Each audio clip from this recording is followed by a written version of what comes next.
Está bien, vamos a conversar con Hugo García Marín, colega periodista mexicano, a quien le agradezco la deferencia de escucharnos. Hola Hugo, ¿cómo estás? Qué gusto saludarte. Hola, el gusto es mío, como siempre, estar aquí con ustedes.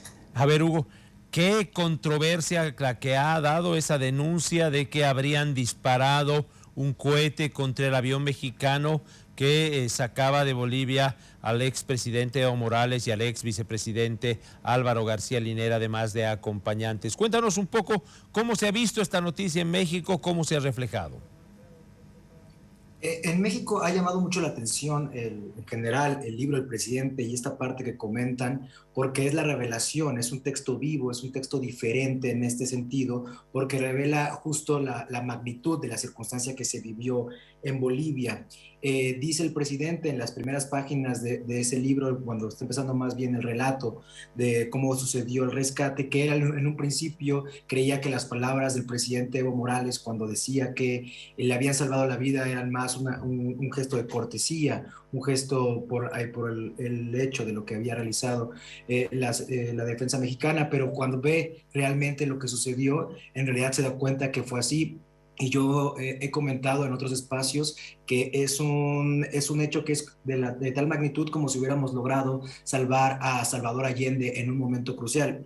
Se está viviendo como uno de los hechos más importantes de la historia contemporánea de América Latina, y es más o menos esa la discusión que ha generado este texto. Hugo, cuando yo entrevistaba a Evo Morales sobre este tema, o sea, no directamente con el cohete, pero sobre su salida en Bolivia, y él me contaba que estaba perseguido, que había gente que ofrecía hasta $50,000. Yo decía, ¿no le habrán contado una de piratas? Así decimos cuando es exagerado en Bolivia. ¿No le habrán contado una de piratas al presidente? ¿Será verdad realmente? Su vida estaba realmente en peligro, pero ahora ya no me cabe la menor duda, sobre todo porque la fuente es pues de primerísima importancia. Andrés Manuel López Obrador merece absolutamente toda certeza nuestra. Además, lo que pueden encontrar en el libro es la transcripción exacta del informe que da la Secretaría de Defensa al presidente López Obrador. No solamente lo que él cuenta, sino es el registro, lo que le entregaron al presidente una vez que se cumplió la misión, en donde se da cuenta paso por paso cada una de las circunstancias en las que vivieron. Y de hecho, no solamente es el tema del misil que tú comentas, sino que incluso cuando iban a salir del país y ya tenían en primer momento la posibilidad de hacerlo, les piden que no salgan, y cuando el general mexicano sale del avión, sale desarmado desde luego para evitar un conflicto internacional, es recibido por tres personas que lo golpean por la espalda, luego lo golpean en el abdomen y le apuntan. En este momento el general responde con una frase histórica aquí en México que pronuncia cuando el intento de asesinato de Benito Juárez: joven soldado, los valientes no matan. Y en ese momento el soldado baja el arma y es como puede regresar al avión y empezar nuevamente con las negociaciones para poder salvar al expresidente Evo Morales. Pero en efecto es un relato crudo, un relato que uno cuando lo lee no deja de sorprenderse, no deja insisto, decir la magnitud de lo que ocurría en ese momento. Ahorita uno lo cuenta y a mí, te lo juro, ahorita se me vuelve a poner un poco china la piel, porque en verdad es un acto heroico y son cosas que muchas, terriblemente, la conversación pública no se quiso en algunos, por algunos sectores, magnificar lo que estaba ocurriendo. La ciencia política se la pasa hablando de cómo caen las democracias, y cuando una democracia estaba cayendo frente a sus ojos, en gran parte volteó hacia otro lado. Y este texto yo creo que ratifica en efecto la importancia de lo que ocurrió y los estragos que estaba teniendo el golpe de Estado en Bolivia. Pero además de eso, Hugo, el general Terceros, que era comandante en ese momento de la Fuerza Aérea y ahora está preso por varios crímenes, bueno, le da media hora para que salgan de territorio boliviano, como si no estuviéramos hablando de alguien que durante 14 años presidió el país por el voto democrático de la mayoría de los bolivianos. Es decir, ahora cuando reclaman que Yanine por su investidura no debería estar en la cárcel, nadie se acordó en ese momento de decir: estamos ante un expresidente, un ex vicepresidente, democráticos, constitucionales, y les estamos dando media hora para que abandonen el país, estamos golpeando a quienes vienen a rescatarlo. por Dios, realmente, si eso no fue golpe, ya no sé lo que es golpe.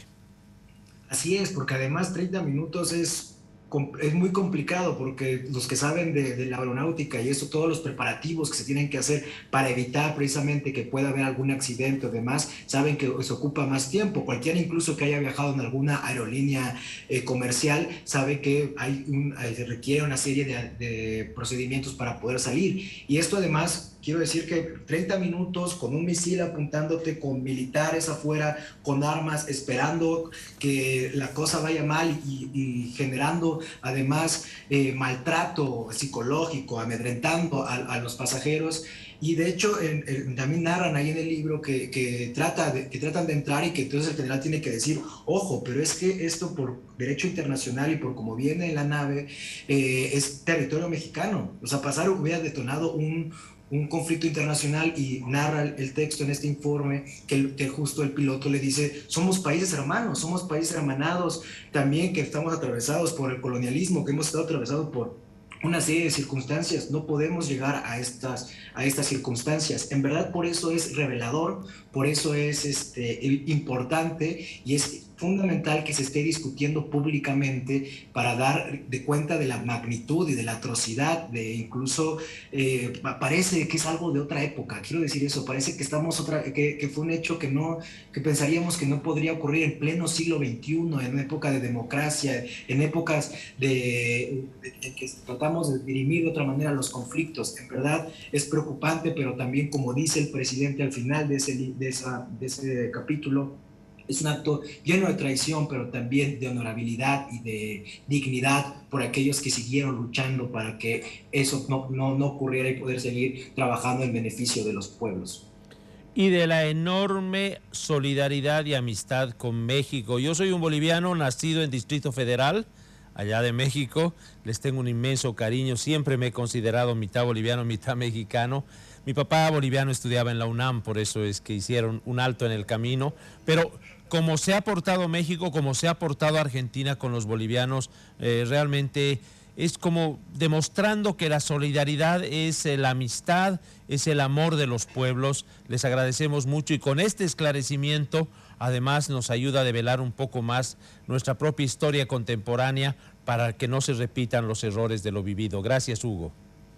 No, muchas gracias a ti, con todo gusto, y un abrazo caluroso aquí desde México, Distrito Federal, y desde la UNAM también.